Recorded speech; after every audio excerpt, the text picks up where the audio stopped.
మూడుముళ్ళ బంధం episode 226. Hi friends, story ఎలా ఉందో మీ అభిప్రాయాన్ని తప్పకుండా కామెంట్ రూపంలో తెలియజేయండి. అలాగే వీడియోని లైక్ చేయడం మాత్రం మర్చిపోకండి. 2 minutes తర్వాత వైష్ణవి నెమ్మదిగా లేచి కారు డోరు ఓపెన్ చేసి బయటికి వచ్చేసరికి తన కారు ఎదురుగా ఒక అమ్మాయి స్పృహ తప్పి పడిపోయి ఉంటుంది. తన తల నుండి బ్లడ్ వస్తుంటే అలాగే చేతి దగ్గర కూడా బ్లడ్ వస్తుంటే వైష్ణవికి టెన్షన్ పెరిగిపోతూ ఉంటుంది. వెంటనే స్కూటీ తీసి పక్కకి పార్క్ చేసి అక్కడికి వచ్చిన ఇంకొక ఇద్దరిని హెల్ప్ అడిగి ఆ అమ్మాయిని తన కారులో కూర్చోబెట్టమని చెబుతుంది. అలాగే వాళ్ళని దగ్గరలో హాస్పిటల్ ఎక్కడుందో అడిగి వైష్ణవి కంగారుగా కారుని హాస్పిటల్ దగ్గరికి పోనిస్తుంది. ఒక పక్కన తన పక్కనున్న అమ్మాయి వైపు చూస్తుంటే తనకి భయంగా అనిపిస్తుంది. మనసులో ఆ అమ్మాయికి ఏమీ జరగకూడదని కోరుకుంటూ స్పీడుగా హాస్పిటల్ దగ్గర కారు ఆపుతుంది. వెంటనే అక్కడ హాస్పిటల్ సిబ్బందితో మాట్లాడి ఆ అమ్మాయిని హాస్పిటల్లో ఎమర్జెన్సీ వార్డులో జాయిన్ చేస్తుంది. రిసెప్షన్లో ఆ అమ్మాయి నేమ్ అడుగుతారు. వైష్ణవికి ఆ అమ్మాయి పేరు తెలియక ఆ అమ్మాయి దగ్గర ఉన్న బ్యాగ్ తీసుకుని తన నేమేంటో తెలియక తన బ్యాగ్లో ఉన్న ఐడి కార్డ్ చూడగానే దానిపై ఉన్న వసుధార అని నేమ్ చూస్తుంది. వెంటనే రిసెప్షన్లో ఉన్న అమ్మాయికి వసుధార అని చెబుతుంది. తర్వాత అక్కడి నుండి వసుధారని అడ్మిట్ చేసిన రూమ్ దగ్గరికి వెళ్ళి బయటే నుంచుని ఉంటుంది. వైష్ణవి యాక్సిడెంట్ చేసింది ఎవరికో తెలిసింది కదా వసుధారకి. ఇంతలో నర్స్ అక్కడికి వచ్చి, మేడం, మీ తల నుండి బ్లడ్ వస్తుంది, అలాగే బ్యాంగిల్స్ పీసెస్ కూడా కనిపిస్తున్నాయి, మీకు ఫస్ట్ ఎయిడ్ చేస్తాను రండి అని అంటుంటే, నా గొడవ తర్వాత, ప్లీజ్ లోపలున్న అమ్మాయికి ఏమీ జరగకుండా చూసుకోండి ప్లీజ్ అని వైష్ణవి అంటుంటే, మేడం, ఆ అమ్మాయికి తగిలినవి చిన్న దెబ్బలే, మీరు కంగారు పడకండి, ఇంకొక 2 hours ఆ అమ్మాయికి మెలకువ వస్తుంది అని నర్సు చెప్పగానే, ఏమో ఆ అమ్మాయిని చూసేదాకా నా మనసు ప్రశాంతంగా లేదు అని చెబుతుంది. లోపల వసుధార హెడ్కి తగిలిన దెబ్బని క్లీన్ చేస్తూ అక్కడ బ్యాండేజ్ వేసి కట్టుకడతారు. తర్వాత హ్యాండ్కి కూడా దెబ్బలు తగలడం వలన అక్కడ కూడా క్లీన్ చేసి బ్యాండేజ్ వేస్తారు. వైష్ణవి టెన్షన్గా అలాగే రూమ్ బయట కూర్చుని ఉండిపోతుంది. ఆ టెన్షన్లో విక్రమ్కి కూడా కాల్ చేయాలని ఆలోచన రాదు వైష్ణవికి. లోపలున్న అమ్మాయికి ఏం జరుగుతుందో ఏమో అన్న భయంతో మొత్తం ఆలోచన చేయడం మర్చిపోతుంది. అలా 2 hours గడిచిన తర్వాత నర్సు వైష్ణవి దగ్గరికి వచ్చి, మేడం, లోపలున్న అమ్మాయికి స్పృహ వచ్చింది, మీరు వెళ్ళి చూడండి అని చెప్పగానే వైష్ణవి స్పీడ్గా రూమ్లోకి వెళ్తుంది. వైష్ణవిని చూసిన వసుధార చిన్నగా నవ్వుతుంది. వైష్ణవి లోపలికి వెళ్ళి, ఇప్పుడు మీకు ఎలా ఉంది? ఐఎమ్ సారీ, నేను అసలు ఇలా జరుగుతుందని అనుకోలేదు, ఇప్పుడు మీరు ఓకే కదా అని కంగారుగా అడుగుతుంది.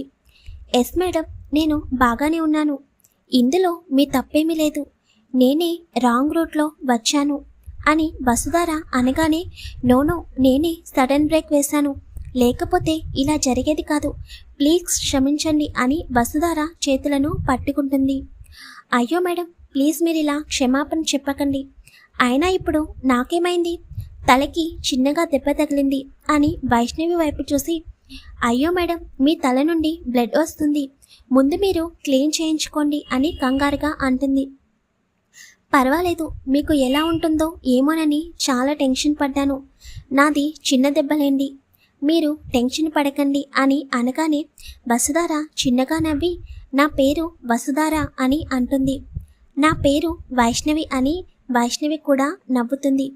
ప్లీజ్ ముందు మీరు వెళ్ళి బ్లడ్ క్లీన్ చేయించుకోండి, అలాగే మీ హ్యాండ్కి కూడా బ్లడ్ వస్తుంది, చూడండి బ్యాంగిల్స్ అన్నీ బాగా లోతుగా గుచ్చుకున్నట్టున్నాయి అని వసుధార అంటుంటే, ఇప్పుడు మీకు ఓకే కదా, నేను వెళ్ళి క్లీన్ చేయించుకుంటాను అని అనగానే వెనుక నుండి వైష్ణవిని ముందుకు తిప్పి కొట్టిన దెబ్బకి వైష్ణవి వెంటనే అక్కడే ఉన్న వసుధార బెడ్పై పడిపోతుంది.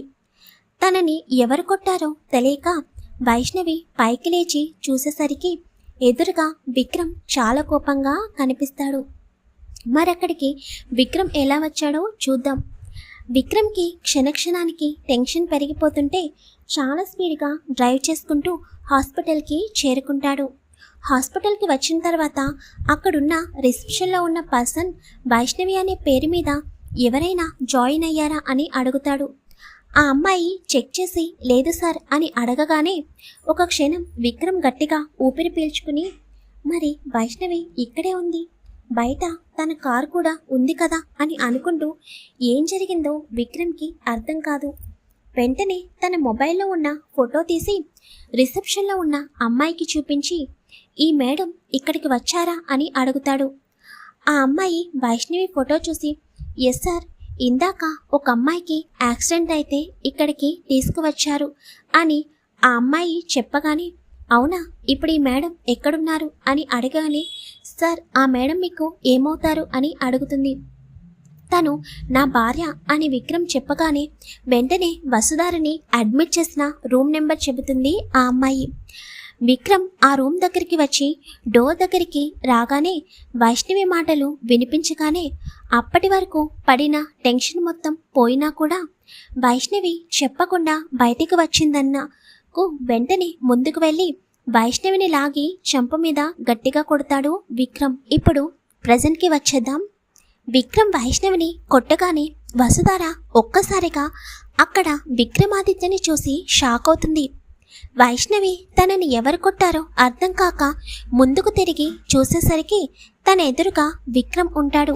విక్కీ అది అని వైష్ణవి అంటుంటే వెంటనే విక్రమ్ వైష్ణవిని గట్టిగా హక్ చేసుకుని, ఏంటి వైష్ణవి ఇది, ఇలాంటి పిచ్చి పనులు ఎందుకు చేస్తున్నావు, నీకు అసలు కొంచెమన్నా బుద్ధుందా, అసలు నిన్నెవరు బయటికి రమ్మన్నారు, ఎంత టెన్షన్ పడ్డానో తెలుసా, నువ్వు హాస్పిటల్లో ఉన్నావని తెలియగానే ఒక క్షణం నీకేమన్నా అయ్యిందేమోనని గుండాకినంత పనయింది అని తిడుతూ ఉంటాడు. వసుధార అయితే షాక్గా అలాగే చూస్తూ ఉంటుంది. ఏంటి విక్రమాదిత్య సార్ ఇక్కడికి రావడం, అది కూడా వైష్ణవిని అంత క్లోజ్గా ఉండడం తనకి అర్థం కాక అలాగే కళ్ళప్పగించి చూస్తూ ఉంటాడు. తర్వాత విక్రమ్ వైష్ణవి దూరం జరిపి మళ్ళీ కొట్టడానికి చెయ్యెత్తి తన నుదురు నుండి బ్లడ్ రావడం చూసిన విక్రమ్కి కంగారుగా అనిపిస్తుంటే వెంటనే వైష్ణవిని దగ్గరికి తీసుకుని, ఏమైంది, ఈ బ్లడ్ ఏంటి అని తన చేతులను పట్టుకోగానే అక్కడ కూడా బ్యాంగిల్స్ అన్నీ గుచ్చుకొని ఉండడం వలన విక్రమ్కి కంగారు పెరిగిపోయి, ఏంటిదంతా, ఏం జరిగింది అని అడుగుతాడు. అసలు ఈ దెబ్బలేంటి వైషు, నువ్వు బాగానే ఉన్నావు కదా అని అనగానే, విక్కీ నన్ను మాట్లాడనివ్వు, నేను బాగానే ఉన్నాను, నిన్ను కలవడానికి వచ్చేటప్పుడు చిన్న యాక్సిడెంట్ అయ్యింది అంతే అని అనగానే, అసలు నీకు బుద్ధి లేదు, నిన్ను ఒంటరిగా ఎవరు రమ్మన్నారు అని కోప్పడుతూ వెంటనే వైష్ణవి చేతిని పట్టుకుని బయటికి తీసుకుని వెళ్ళిపోతాడు. వసుధార వెళ్తున్న వాళ్ళ వైపు చూస్తూ, అయ్యో ఇక్కడ నేను ఒక దాన్ని ఉన్నానన్న విషయం కూడా ఈ విక్రమాదిత్య సార్ పట్టించుకోకుండా అలా ఎలా వైష్ణవిని తీసుకుని బయటికి వెళ్ళిపోయారు, అసలు వైష్ణవి సార్కి ఏమవుతుంది, ఎందుకంత టెన్షన్ పడుతున్నారు అర్థం కాక ఆలోచిస్తూ ఉండగా ఇంతలో వసుధార ఫోన్ మోగుతుంది. వసుధార తన బ్యాగ్లో ఉన్న ఫోన్ తీసి చూసేసరికి విరాస్ నుండి కాల్ వస్తుంది. మరి వైష్ణవి ఉన్న హాస్పిటల్కి విరాస్ రాబోతున్నాడు. మరి విరాస్కి వైష్ణవి కనిపిస్తుందా లేదా అనేది చూద్దాం.